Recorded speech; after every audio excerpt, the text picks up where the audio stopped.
Tonight's episode of NXT was pre-recorded, but it felt like it was live, not because of the crowd, because the crowd over the last few weeks have sucked. But as far as the action, the storylines, the storytelling, the booking, I've enjoyed it. Felt great, and I've been saying this for the past month, that NXT feels back to normal. They feel on track. They feel like they're not trying to chase any ratings. They're not trying to, one up AEW. They're just in their lane. They're doing their own thing. And that, in my opinion, is when NXT is at their best. Welcome, everyone, to another episode of Within the Ropes. I am your host, Brian Tronick. Not just your host, but the host. And we're going to review some NXT from tonight. The July 27th edition. This is one of two episodes that have been pre-recorded and aired on Sci-Fi due to the Olympics being aired on the USA Network. So, they started the show off with Timothy Thatcher. Wait, before I even go with the beginning of the show, let's just run down everything that's happened tonight. We got some NXT breakout tournament matches. We got Carmelo Hayes against Josh Briggs. We got to see Casey Catanzaro and Caden Carter again. We got Imperium versus Hit Row. Bronson Reed and Adam Cole in the main event. We got to see Samoa Joe come out and basically, force William Regal to reinstate him or reactivate him on the active roster, the wrestling roster. So that was good. But yeah, like I said, they started off the night with Timothy Thatcher, Tommaso Ciampa against Oney Lorcan and Pete Dunne. Pete Dunne and Timothy Thatcher start off this match. Very, very technical in the beginning. They quickly both go down to the mat. Timothy Thatcher pins Pete Dunne's shoulders down. He gets a 2 count. He digs his boot into Pete Dunne's face, starts to wrench it. They finally get back to their feet. Then Dunne goes down to the ground and grabs Timothy Thatcher's into a triangle hold. And then he puts Pete Dunne into a single leg crab. They obviously are going at it basically the entire match. For the vast majority of it, at least before the first initial commercial break, we got to see Timothy Thatcher and Tommaso Ciampa be in control. And then after the break, it seemed like Pete Dunne and Oney Lorcan had gained control, and we would see the return of Ridge Holland. I said Holloway. Who the fuck is Holloway? God damn. Ridge Holland, I believe the last time we saw him was, TakeOver 31, or I'm not sure which TakeOver it was, but he attacked Adam Cole. But then I believe he got injured or something like that, so he was gone. But Ridge Holland comes back and he costs Tommaso Ciampa and Timothy Thatcher the match. Pete Dunne hits Ciampa with a bitter end, and Dunne and Oney Lorcan pick up the victory. After the match was over, Ridge Holland hits a Yorkshire kiss on Thatcher, and then of course, they launch him into the corner, and then they laugh, and then they stand there and they're looking at each other, and Ridge Holland's back, so that's good to see. Obviously, he's aligned himself with Pete Dunne and Oney Lorcan, so we'll have to see who Tommaso and Thatcher get to help them out to kind of, I don't know, I smell a War Games coming. But I don't know, maybe I'm wrong. Maybe there won't be a War Games. Who knows? The next situation or segment we get, rather, is a Hit Row backstage running down Legado Del Fantasma, saying they're the new kings of the jungle, and they call out Imperium too, and they say, if you don't know, or if you didn't know, now you know. Basically letting Imperium know that they need to keep their nose out of their business when it comes to Legado and everything like that. I don't know. A lot of people think that it's going to be Isaiah Swerve Scott against Santos Escobar for the North American Championship, but it could very much be Legado Del Fantasma against Hit Row. 6-man tag. I don't see why not. I don't see why they wouldn't do that. But yeah, so we get them, and Samoa Joe comes out, of course, and I know everyone was ready for this one. He calls out Karrion Kross.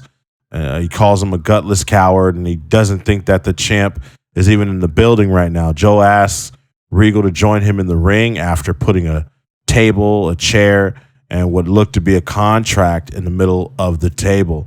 William Regal comes out, and Joe says he knows he's going to fire Kross for his actions last week, but he has another proposition. He says he has a piece of paper that will be his official resignation as NXT management, and it also will make him an official member of the NXT roster.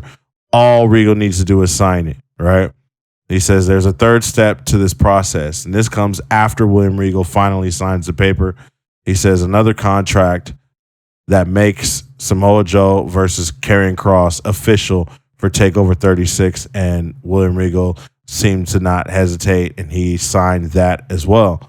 So I don't know if the match is officially, I mean, we know it's going to happen, but I don't know if now he has to make Kross sign it, because I see that where Kross's name was, it was blank.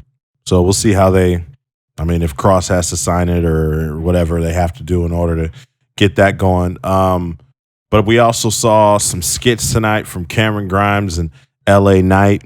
We saw where he was washing his golf balls and he was pulling the little I don't even know what it's called, bro. He was just like pulling on something, and it looked absolutely hilarious. He wagers $5,000 he misses his shot on Knight, and Knight indeed misses the shot. So yeah, it was just a funny skit. These two are gold together. These two are fantastic. There was another skit later on in the night where they had ran into grizzled young vets, and Gibson had challenged Cameron Grimes and LA Knight double the money for the next hole, and LA Knight shanks it once more. And Cameron Grimes drives the putt and hits LA Knight in the balls, and then in the head inadvertently. He didn't mean to do it, but it was funny. He gets a hole in one, and LA Knight thinks the vets did it, but they drive off in a golf course. So LA Knight has no idea that, Cameron Grimes was the one who did that to him. So it was pretty funny how that all played off. But the next match we get, though, is the NXT breakout tournament match. Carmelo Hayes against Josh Briggs. I really liked this match. Duke Hudson was on commentary. At one point in the match, Josh Briggs had splashed onto Carmelo Hayes for a near fall, and then Carmelo Hayes hit two enziguris on Josh Briggs and then does another springboard attack to knock Josh off his feet. Hayes then hits a code breaker on Briggs, but it's only good for a 2 count after a pin attempt. Briggs immediately turns Hayes inside out with a big boot, followed by a massive choke slam for another 2 count. Briggs then hit a running boot in the corner, goes for a sidewalk slam, but Hayes counters with several takedowns. He goes up to the top and he hits a famouser from the top rope. First glance, I thought it was a scissors kick off the top. That would have been dope, but no, it was like a famouser leg drop type. And he pinned him, and he got the win. Carmelo Hayes picked up the victory, and he advances. I believe it's to the semifinals. I think it is. Yeah, I think it's semifinals, and he gets to fight Duke Hudson in the semifinals. So that should be a good one. We see Frankie Monet. Well, before I get to Frankie, I want to talk about Carmelo. Carmelo, I don't think he's going to win. After watching this match and seeing what they're doing with Duke Hudson, I most definitely think that Duke Hudson is going to beat Carmelo Hayes. I believe that's next week or the week after. I'm not sure. But I think that Carmelo Hayes is is a star. I believe he deserves to win, but I definitely think that Duke Hudson is going to win. Just the feeling that I get, I get a bad feeling.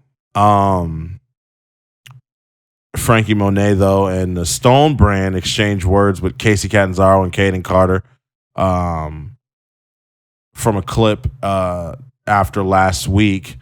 And so, obviously we're going to get a match between them, which is next.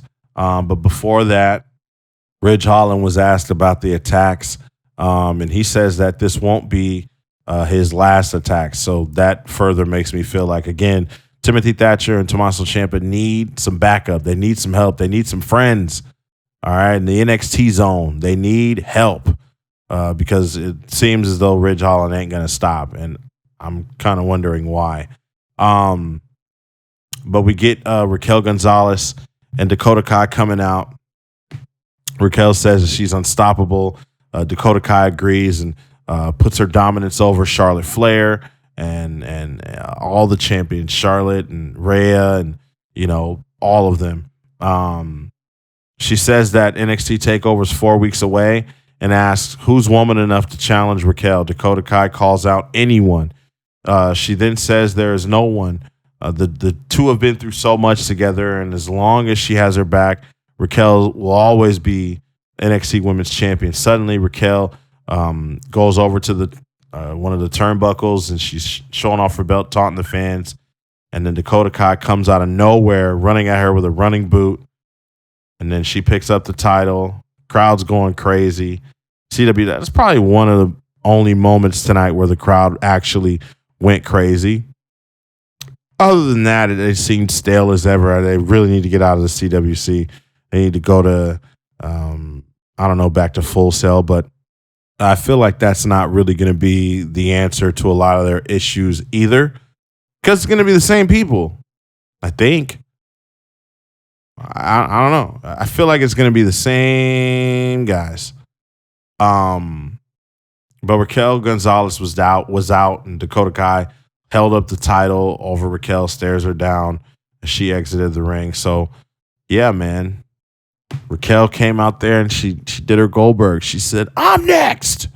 So, I'm sorry, Dakota. Did I say Raquel? Dakota went out there and said she was next. So, we're going to get Raquel and Dakota for the NXT Women's Championship, most likely at TakeOver. So, that should be good. Adam Cole tells Bronson Reed that he's not a rebound and he could give a damn about Bronson Reed's 14-year journey. And Cole beating him will just be another chapter, baby.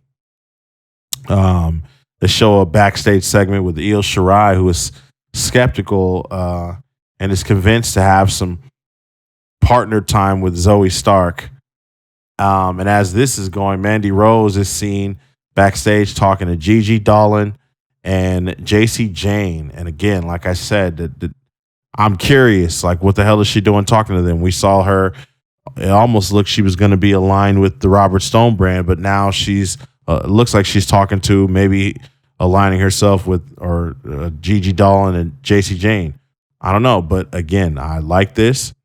Mandy Rose told the cameraman to buzz off, get away. I like this, man. Some fresh stuff, some things that make you go, make you wonder. It's unpredictable. That's what NXT has always been known for, their unpredictability, at least a little bit of it. And, ever since they went to TV, it's like we know every fucking thing that goes on. I mean, we always did, because someone in Full Sail would always put out spoilers and things like that. But, there were some things we just didn't know. But the next string of matches we got Casey Catanzaro and Kaden Carter against Frankie Monet and Jessica Kamea with Robert Stone. This match was good, but after some shenanigans by Robert Stone as he throws the man purse to Monet to use, and it distracts her, and it sets her up for a 450 by Casey Catanzaro, and Casey Catanzaro would pin Frankie to pick up the victory over her and Jessica Kamea. And of course, after the match, Frankie was upset. She was furious. was not happy with Robert Stone. So again, I don't know. I don't know what the hell's going on with that or this story. Seems like Robert Stone is ruining everything. He keeps getting in the way, and obviously, I mean, come on, Frankie getting pinned by Casey Catanzaro. Robert Stone's gonna have to back off and chill from the shenanigans and getting involved in the ring and doing things like that. He knows every time he does that, it doesn't work. So some things are gonna have to change with that pairing. But I like the drama. Early in the day, Wade Barrett was sitting with Malcolm Bivens and Roderick Strong. And Roderick Strong said that it was Malcolm Bivens who had called him and reminded him that he is number one. And Bivens goes, who would have thought that it would be him who brought Roderick Strong back to NXT? Wade Barrett notes that the next big money match would be Bobby Fish and Roderick Strong. And Bivens says he's obviously right. He asked him, he says, "You like money, right?" And Wade Barrett's like, "Of course I like money." And he's like, "I like money too." And he said, "Next week, when Roderick Strong finishes Bobby, this is over." Roderick said, "Bobby?" He said, "Bob, when I finish you, this is over." So they officially announced that we're going to get Bobby Fish and Roderick Strong. Should be a good one. Next match we got was Imperium versus Hit Row, and this was good. Again, this had a little bit of shenanigans. We saw Legado del Fantasma coming out and getting involved. Joaquin Wilde and Raul Mendoza with a little bit of distraction as Imperium were able to steal the victory due to that interference. They hit a powerbomb on Adonis, and Imperium picks up the victory. And after the match, Legado del Fantasma gang up on Hit Row until Isaiah Swerve Scott makes the save with a chair, swinging it everywhere. I felt like he almost hit Top Dollar. But, Isaiah Swerve Scott makes the save, so that obviously tells us what we're going to see. Like I said, I wouldn't be mad if it was a 6-man tag, but a lot of people seem to think that it's going to be a North American Championship match with Isaiah Swerve Scott and Santos Escobar. But only time will tell. We'll see about that. The way they seem to be on rocky ground, Johnny Gargano tries to play peacemaker between Indy and Candice.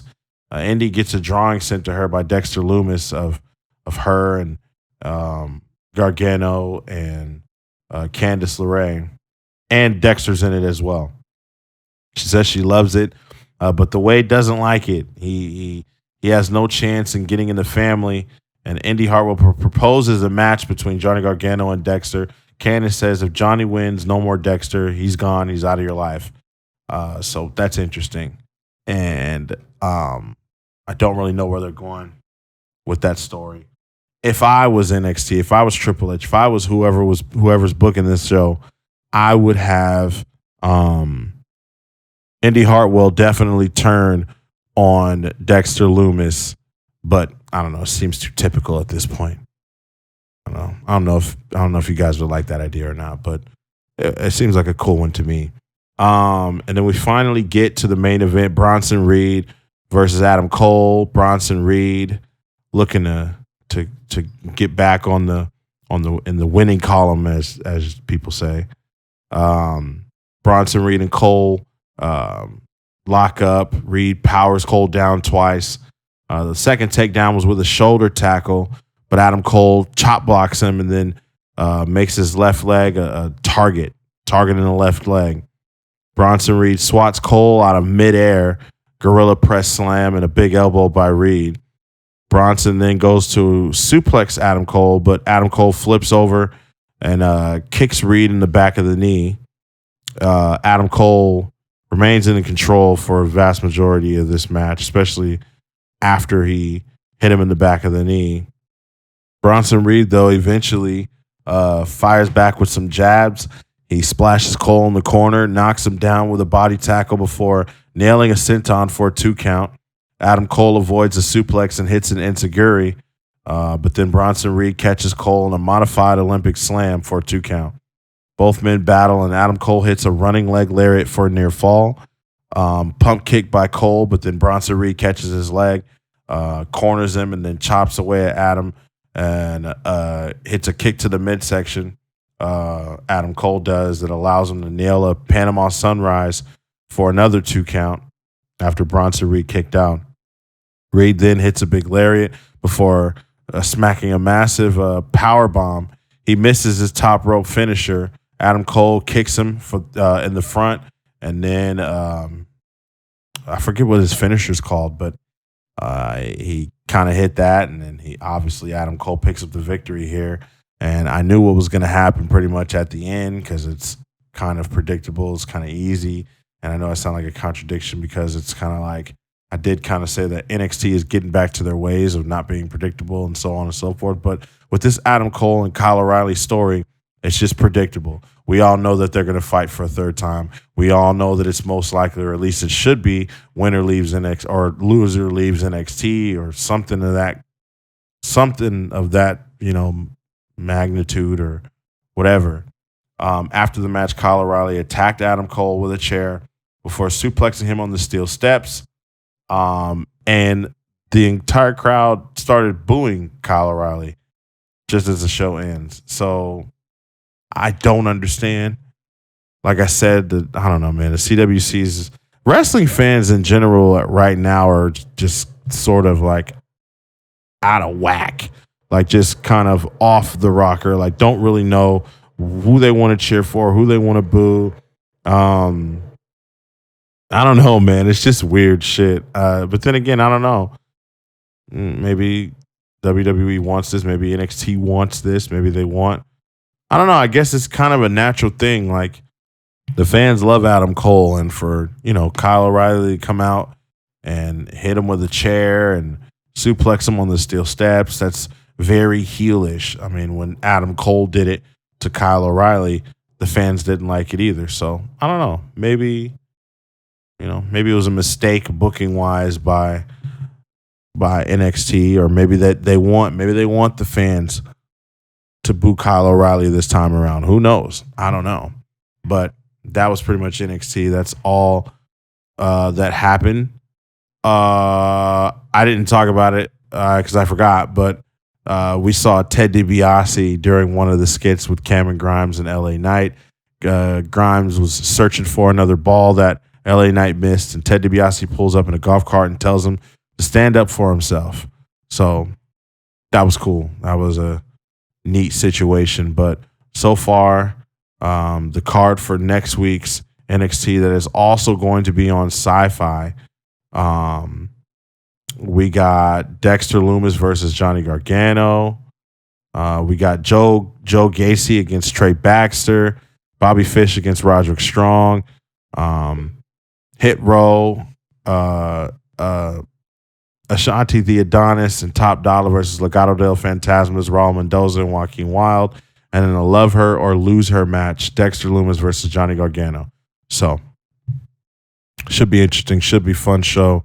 Hopefully we'll find out what the hell is going to happen with Cross and Joe.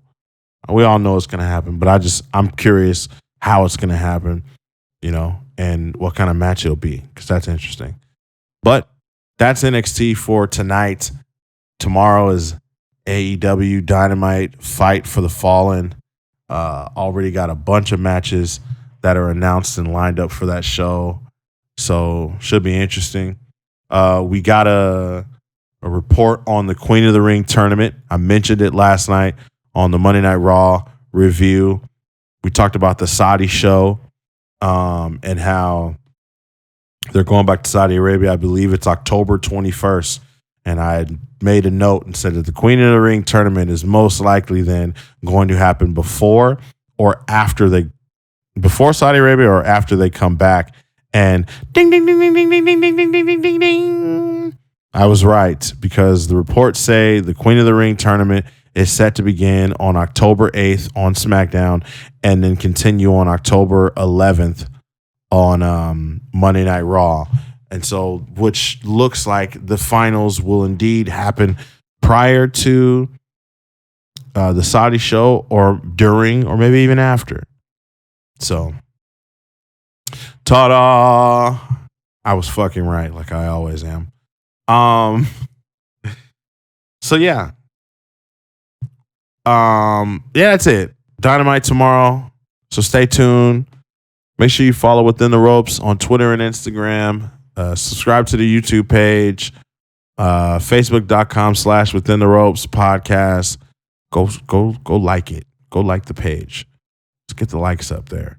And then I'll be back tomorrow for AEW Fight for the Fallen. And then I want to talk about AEW, and I think I'm gonna give y'all a nice, raw, straight up, and just like episode where I just kind of talk about different things. It'll be the first episode, or maybe the pilot. Just pilot. We can call it the pilot. I think I'm gonna give y'all an episode where I just kind of go and talk about everything that's going on in the wrestling world. A lot of news and rumors and results and things like that. And we'll see how that does. We'll see. We can try and make it a weekly thing. But I got a lot to say about AEW and how they're handling things and what's going on and how things are working and the reports that are coming out and CM Punk and Daniel Bryan and all of that stuff. So stay tuned for that. Make sure you're subscribed to wherever you listen to your podcasts and don't miss out. I'm going to get out of here. Damn, I felt like I was doing this review for longer than it really was. 26 minutes, huh? All right, well, it wasn't really a long show. It's 2 hours. And I mean, what do you expect? It's 2 hours, right? But it was a fun 2 hours. NXT back on their shit. I've been saying it for the last 3 to 4 weeks. So I'm glad.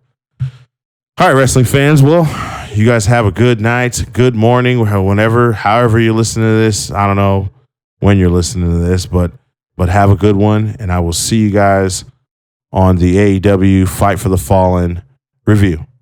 Good night, wrestling fans.